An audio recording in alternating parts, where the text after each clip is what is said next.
ಒಂದ್ ಕಡೆ ಎಲ್ಲೋ ಒಂದ್ ಕಡೆ ಈ ಕೆಲವೊಂದಿಷ್ಟು ಈ ಹಿನ್ನೆಲೆ ಹಿಂದಿನ ಬೆಳವಣಿಗೆಗಳು ಡಿಸ್ಟರ್ಬ್ ಮಾಡಿತ್ತು. ಸೊ ಇವತ್ತು ಮಾವನವರು ಬಿಜೆಪಿ ಸೇರ್ಪಡೆ ಆಗಿದ್ದಾರೆ. ಇದು ಎಷ್ಟರ ಮಟ್ಟಿಗೆ ಮುಂದಿನ ದಿನಗಳಲ್ಲಿ ಪ್ಲಸ್ ಆಗ್ಬೋದು, ಕಾರ್ಯಕರ್ತರಿಗಾಗಿರ್ಬೋದು, ಅಂಗಡಿ ಕುಟುಂಬಕ್ಕಾಗಿರ್ಬೋದು?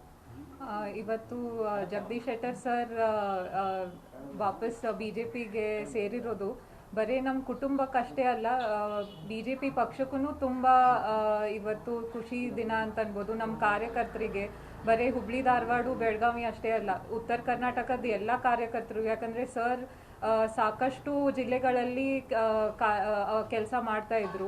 ಅವರು ಈಗ 30 ವರ್ಷಗಳಿಂದ ಬಿಜಾಪುರ, ಬಾಗಲಕೋಟೆ ಈ ಕಡೆ ಉತ್ತರ ಕರ್ನಾಟಕದ ಎಲ್ಲ ಜಿಲ್ಲೆಗಳಲ್ಲಿ ಅವ್ರದ್ದು ತುಂಬ ಚೆನ್ನಾಗಿ ಸಂಬಂಧಿತ್ತು ಎಲ್ಲ ಕಾರ್ಯಕರ್ತರ ಜೊತೆ. ಸೊ ಇವತ್ತು ಭಾಳ ಎಲ್ಲರಿಗೂ ಸಂತೋಷ ದಿನ ಅಂತ ನಾನು ಇವತ್ತು ಹೇಳ್ಬೋದು. ಮೇಡಮ್, ತಾವು ಹೋದ ಸರಿ ತಮ್ಮ ಬೆಳಗಾವಿ ಲೋಕಸಭೆಯಿಂದ ಸ್ಪರ್ಧಿಸ್ಬೇಕಂತೇಳಿ ಆಸೆ ಪಟ್ಟಿದ್ರಿ, ಅದು ತಾಯಿ ಅವ್ರದ್ದಿತ್ತು. ಈ ಒಂದು ಬರುವಂಥ ಅಪ್ಕಮಿಂಗ್ ಲೋಕಸಭಾ ಕ್ಷೇತ್ರಕ್ಕೆ ತಾವು ಸ್ಪರ್ಧೆ ಮಾಡ್ತಾರೆ ಅಥವಾ ಹೇಗೆ? ನಾವು ಇನ್ನೂ ಅದ್ರ ಬಗ್ಗೆ ಏನೂ ಚರ್ಚೆ ಮಾಡಿಲ್ಲ. ಆಮೇಲೆ ಹಿಂದಿನ ಸಲನೂ ನಾವು ಅದ ನಿರ್ಧಾರ ಹೈಕಮಾಂಡ್ಗೆ ಬಿಟ್ಟಿದ್ವಿ. ಅವ್ರು ಏನು ನಿರ್ಧಾರ ತಗೋತಾರ ಅದಕ್ಕೆ ನಾವು ಬದ್ಧವಾಗಿರ್ತೀವಿ ಅಂತ ನಾನು ಇವತ್ತು ಅದೇ ಹೇಳ್ತೀನಿ. ನಿಮ್ಮ ಕುಟುಂಬಕ್ಕೆ ಸಿಗ್ಬೇಕಂತ ಬಯಸ್ತೀರಾ ಅಥವಾ ಬೇರೆದವ್ರು ಕೊಟ್ಟರು ಮಾಡ್ತೀರಾ ಕೆಲಸ? ಬೇರೆದವ್ರಿಗೆ ಕೊಟ್ರು ಮಾಡ್ತೀವಿ, ನಮ್ಮ ಕುಟುಂಬಕ್ಕೆ ಕೊಟ್ರೂ ನಾವು ಮಾಡ್ತೀವಿ. ಹಿಂದಿನ ಸಲನೂ ನಮ್ಗೆ ಅದ್ರ ಬಗ್ಗೆ ಏನೂ ಗೊತ್ತಿರಲಿಲ್ಲ. ಹೈಕಮಾಂಡ್ ತಮ್ಮದೇ ಆದಂಥ ಅವ್ರದ್ದು ಪ್ರೊಸೆಸ್ ಇದೆ, ಅವ್ರು ಅದನ್ನ ನಿರ್ಧಾರ ಅವ್ರು ತಗೋತಾರೆ. ಅವ್ರಿಗೆ ಗೊತ್ತಿದೆ ಯಾರು ಎಷ್ಟು ಕೆಲಸ ಮಾಡಿದ್ದಾರೆ ಅಂತ. ಅದ್ರ ಮೇಲೆ ಅವ್ರಿಗೆ ಬಿಟ್ಟಿದ್ದು ಆ ಡಿಸಿಷನ್. ಬೆಳಗಾವಿ ಲೋಕಸಭೆಯಲ್ಲಿ ಅಂಗಡಿ ಕುಟುಂಬರಿಗೆ ಟಿಕೆಟ್ ಕೊಡಬೇಕು. ಅದು ಇತ್ತೀಚಿನ ಕಳೆದ ಕೆಲ ತಿಂಗಳ ಬೆಳವಣಿಗೆ ನೋಡಿದ್ರೆ ಸಾಕಷ್ಟು ಜನ ಆಕಾಂಕ್ಷೆ ಉಟ್ಕೊಂಡಿದ್ರು. ಅದು ಅಂಗಡಿ ಕುಟುಂಬ ಟಿಕೆಟ್ ಕೊಡಬೇಕು ಅಂತ ಕೂಗಿತ್ತು. ಅದರಲ್ಲಿ ಶ್ರದ್ಧಾ ಶೆಟ್ಟರ್ ಅವ್ರಿಗೆ ಕೊಡಬೇಕು, ಅವ್ರು ಮತ್ತೆ ಹೊಳ್ಳಿ ರಾಜಕಾರಣ ಬನ್ನಿ ಅನ್ನೋಂಥ ಮಾತುಗಳು ಕೂಡ ಕೇಳಿ ಬಂದಿತ್ತು. ತಾವು ಕೂಡ ಸ್ವಲ್ಪ ದಿನ ಆಕ್ಟಿವ್ ಆಗಿದ್ರು, ಮುಂದೆ ಯಾಕೋ ಅಂತರ ಕಾಪಾಡ್ಕೊಂಡ್ರಿ.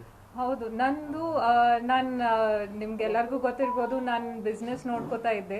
ಸೊ ಅದರಲ್ಲಿ ಜಾಸ್ತಿ ನಾನು ಬ್ಯುಸಿ ಆಗೋದ್ರಿಂದ ನಾನು ಹೆಂಗಾದ್ರೂ ತಾಯಿಯವ್ರ ಡೇ ಟು ಡೇ ಎಲ್ಲ ಕಾರ್ಯಕರ್ತರ ಜೊತೆ ಅವ್ರ ಸಂಪರ್ಕನಲ್ಲಿದ್ದರು. ಅದಕ್ಕೆ ನಾನು ಒಂದು ಸ್ವಲ್ಪ ಹಿಂದೆ ಸರ್ಕೊಂಡಿದ್ದೆ. ಆದರೂ ನನ್ನ ಜೊತೆ ಕೂಡ ಕಾರ್ಯಕರ್ತರು ಟಚ್ನಲ್ಲಿದ್ದರು.